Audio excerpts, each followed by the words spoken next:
Fala pessoal, tudo bem? Sejam muito bem-vindos a mais uma aula de filosofia. Sou o professor Gabriel e já estamos aí no volume 4, na verdade. Eu agradeço a todos pelas curtidas, pelos comentários. Foi muito legal ver os biscoitos que vocês deixaram. A gente fica muito feliz mesmo com todas essas demonstrações de carinho que eu tenho certeza que estão atingindo todos os professores e dando aí a motivação que a gente precisa para continuar o trabalho, ok? Então a aulinha de hoje, pessoal, vai buscar a resolução dos exercícios da semana 1, que tem como tema o tratado entre a fé e a razão.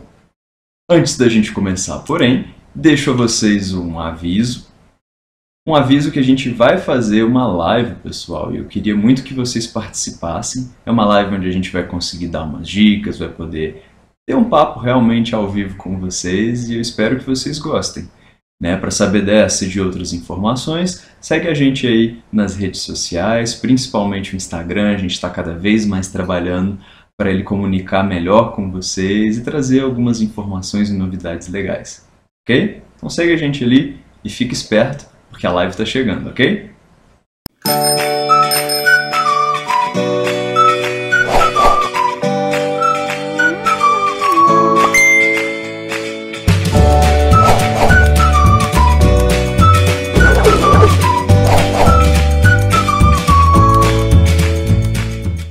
Então, galerinha, durante o texto que vocês tiveram ali disponibilizado, existiu toda uma reflexão feita pelo filósofo cristão Tomás de Aquino, ou também conhecido pela Igreja Católica como São Tomás de Aquino, ou Santo Tomás de Aquino, ok?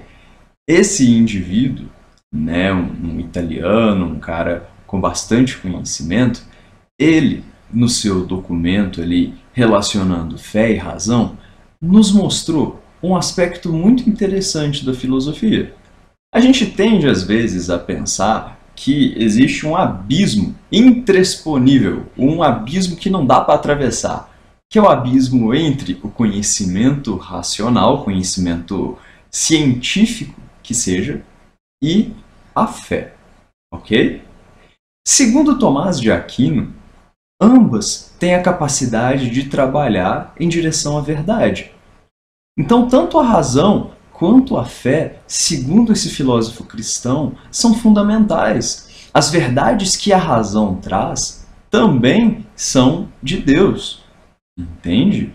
Então, o Tomás de Aquino dá uma mensagem muito interessante, principalmente àqueles que possuem uma fé cristã ou aqueles que acreditam que não existe uma relação entre as duas coisas, Fé e razão não podem andar de mãos dadas, mas como aponta Tomás de Aquino, sim, elas podem, ok? A filosofia cristã é uma área bem interessante, eu recomendo vocês darem uma olhada no trabalho também de Agostinho de Hipona, ou para os católicos, Santo Agostinho, ok? E também aconselho a gente dar uma olhadinha aqui com calma na encíclica de João Paulo II, que foi um papa da Igreja Católica que também buscou abordar essa relação entre razão e a fé, entre a ciência e a teologia, ok? Vamos ver o que a gente consegue aprender um pouco aqui nessa atividade? Bora lá? Então, olha só. Observe o trecho a seguir, extraído da carta encíclica de João Paulo II, orientando a Igreja Católica acerca da relação fé e razão. O meu apelo dirige-se ainda aos filósofos e a quantos ensinam a filosofia para que, na esteira de uma tradição filosófica perenemente válida, tenham a coragem de recuperar as dimensões de autêntica sabedoria e de verdade, inclusive metafísica, do pensamento filosófico. Deixem-se interpelar pelas exigências que nascem da palavra de Deus e tenham força de elaborar o seu discurso racional e argumentativo de resposta a tal interpelação. Então o texto pode parecer um pouco complicado, e assim, um comentário breve, João Paulo II foi um papa que estava lá na chefia da Igreja Católica até bem recentemente. Então, é um texto muito recente, muito contemporâneo mesmo. Eu acredito que os seus pais estavam aí vivos e jovens quando João Paulo II foi papa. E ao longo desse texto, ele, assim como Tomás de Aquino no texto de vocês, mais antigão, está tentando demonstrar como que a filosofia tem que estar aí de janelinha aberta para a fé também. Que as reflexões racionais, elas podem trazer uma autêntica sabedoria e verdade sobre as diversas questões do mundo. Então, não há um conflito necessário entre razão, entre ciência e fé. Vamos seguir. Vivam em permanente tensão para a verdade, atentos ao bem que existe em tudo que é verdadeiro. Poderão, assim, formular aquela ética genuína de que a humanidade tem urgente necessidade, sobretudo nesses anos. Então, olha, além de buscar a verdade a respeito das coisas, a respeito das respostas mesmo, por exemplo, de ciências, de física e química, também a filosofia pode buscar verdades em termos éticos, do que é certo e errado, dos valores e tal. Sacou? A Igreja acompanha com atenção e simpatia as suas investigações. Podem, pois, estar seguros do respeito que ela, a Igreja, nutre pela justa autonomia da sua ciência. De modo particular, quer encorajar os crentes empenhados no campo da filosofia para que iluminem os diversos âmbitos da atividade humana, graças ao exercício de uma razão que se torna mais segura e perspicaz com o apoio que recebe da fé. Então, olha que mensagem conciliadora. Numa época em que a gente vive, em que tem algumas pessoas que ainda se incomodam, achando que existe uma distância muito grande entre razão e fé, João Paulo II tentando abraçar as duas coisas. Então, com base nesse trecho da carta do Papa, podemos concluir o quê? Letra A. Fé e razão, apesar de distintas, diferentes, não contradizem uma outra? B. A fé advém do próprio Criador. Logo, a razão nada mais é do que um exercício de vaidade? Pera lá, o João Paulo II não está falando que a razão é uma companheirazinha da fé, que a razão revela verdades, toda aquela coisa do crente também se empenhar na busca filosófica pela verdade? Então, não, B não tem nada a ver. C. A fé procede da capacidade natural da razão humana e cujo resultado é a filosofia. Então está dizendo que as duas coisas são juntas? Razão e fé são literalmente a mesma coisa? Ou que a fé vem da capacidade natural? Eu fiquei um pouco confuso com essa C. Vamos em seguida. D. A razão tem a função de desvalorizar a fé. Logo, o homem tem o livre-arbítrio para escolher viver no âmbito apenas da fé ou da razão. Claramente não, né, pessoal? O texto está conciliando as duas coisas.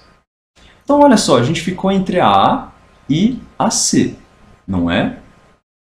Pois, pessoal, por que eu fico com a A?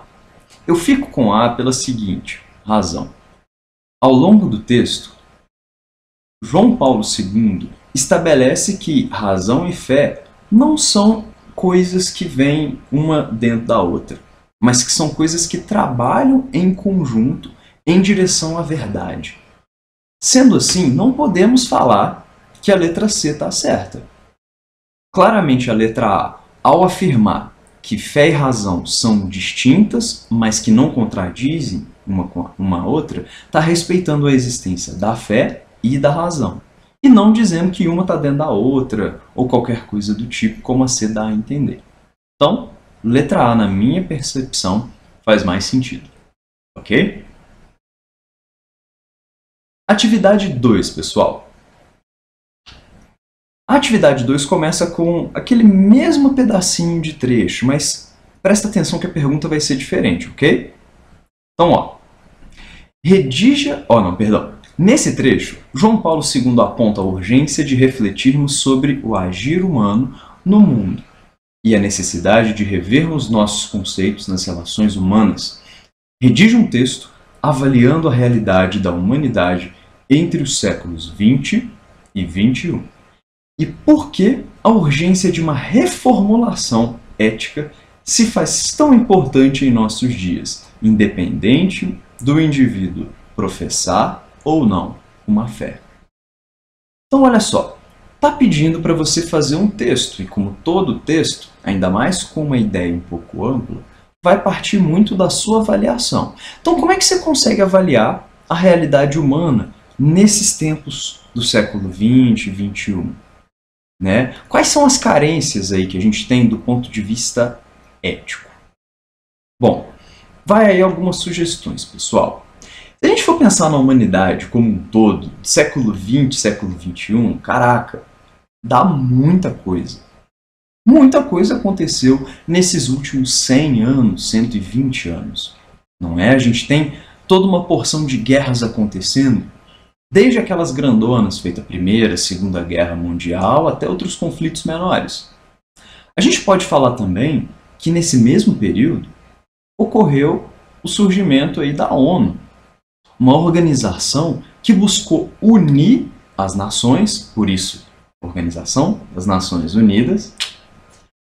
Também se desenhou toda uma ideia de direitos humanos.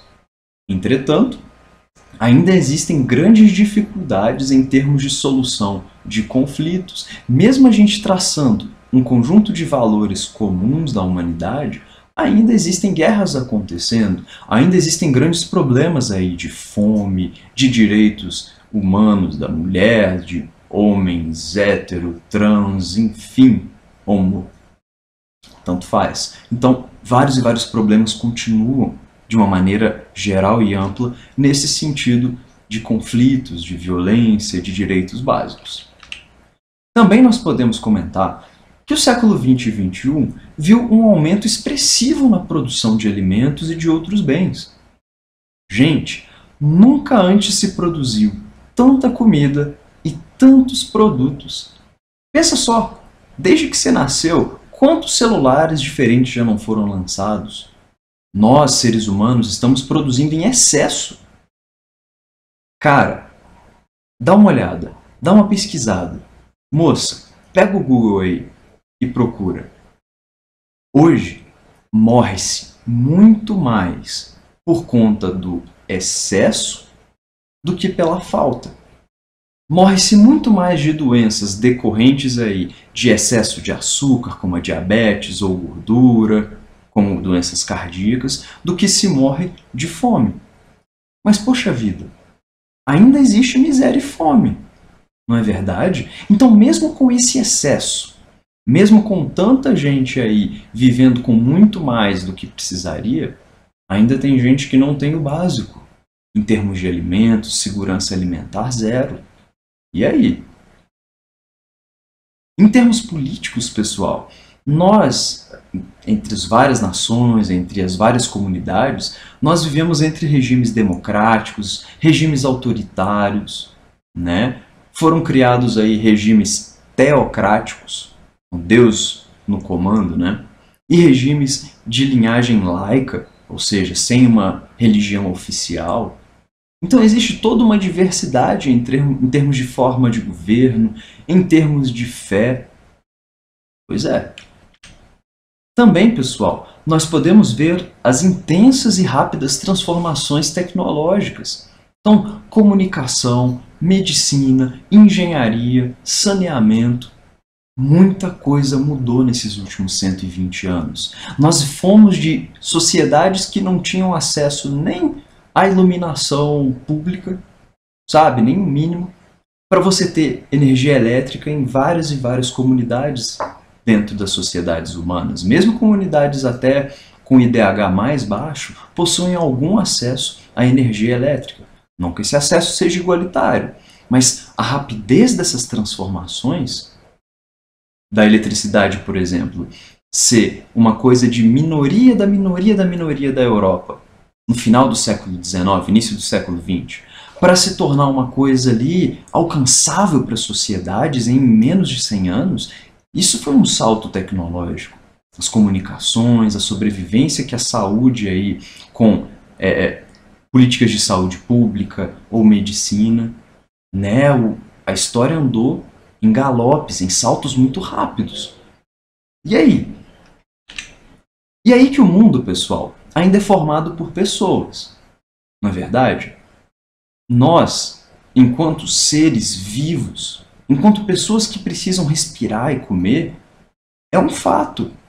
A segurança alimentar é um aspecto ainda a se alcançar. É um valor ainda a se melhorar nas diferentes comunidades, que algumas não têm o mínimo dessa segurança de poder comer, de saber que ano que vem ou semana que vem vai ter o que comer. Também o respeito ainda parece ser um valor ético a se buscar, a se constituir. Pensa, pessoal, a sociedade brasileira, com toda a sua diversidade, né, ainda assim existem vários grupos que carecem dos direitos básicos de respeito. Respeito de ter a sua fé, respeito de ter a sua orientação sexual, respeito de ter a sua relação com o próprio corpo, né? A ideia da liberdade. Quanto tempo a gente não passou, quantas transformações a gente não passou ao longo da vida das sociedades humanas, né? E a liberdade para escolher o destino próprio. O que eu quero para a minha vida? Nem toda a sociedade permite isso. Seja por conta de limitações políticas, seja por conta da imposição, do controle de alguns grupos que estão lá em cima, que não querem que essa liberdade seja alcançada por todos, não é? A questão até da busca pela felicidade, né? Um trecho da Constituição dos Estados Unidos que fala isso, né? Sobre o direito à vida, à propriedade e a busca pela felicidade. Não que eu seja uma pessoa admiradora dos Estados Unidos e tudo que representa, mas a busca pela felicidade é uma ideia marcante, é uma ideia poderosa. Ter liberdade para buscar sua própria felicidade não é uma coisa que você valoriza? Pensa aí dentro. E se você valoriza, será que o seu vizinho, será que o habitante de uma comunidade distante também não deseja isso? Condições básicas de saúde pública. Olha o conforto que é você ter vontade de fazer pipi e dar um pulinho ali no banheiro, no vaso, apertar uma descarga e não ter que se preocupar com o cheiro ou com as doenças que isso pode trazer para você. Nem todos possuem essa saúde pública. Buscar isso, lutar por isso, não deveria ser um valor, né? Que tipo de vida, que tipo de sobrevivência nós não desejamos aos outros? Acesso à educação, estímulos profissionais, tudo isso aí não seriam valores, não seriam motivos bons para poder moldar as nossas atitudes? Ética, pessoal, é uma área da filosofia que busca pensar a respeito dos valores, das atitudes que orientam as pessoas no mundo. E aí cabe a reflexão. Que tipo de valores valem a pena a gente defender, a gente cultivar nos nossos filhos, nos nossos amigos? Que tipo de valores a gente pode transmitir uns para os outros? Né? A gente tende a achar que basta pedir ao governo e aí o governo vai lá e resolve. Mas e a parte que você pode fazer dentro de toda essa busca, de todas essas coisas que a gente está tentando conquistar como sociedade? Não é? Então, pessoal, isso não é um texto, essa não é uma resposta objetiva, essas são provocações para você construir a sua resposta e eu espero ter ajudado vocês com isso. Ok? Então é isso, pessoal. Muito obrigado, eu agradeço. Ali apareceu um pouquinho mais do que a gente já falou. Eu espero ter ajudado vocês com essas questões, espero ter ajudado vocês de uma maneira ampla, ok? A gente se vê então na próxima semana. Não se esqueçam da nossa live e, como sempre, bons estudos. Um abraço.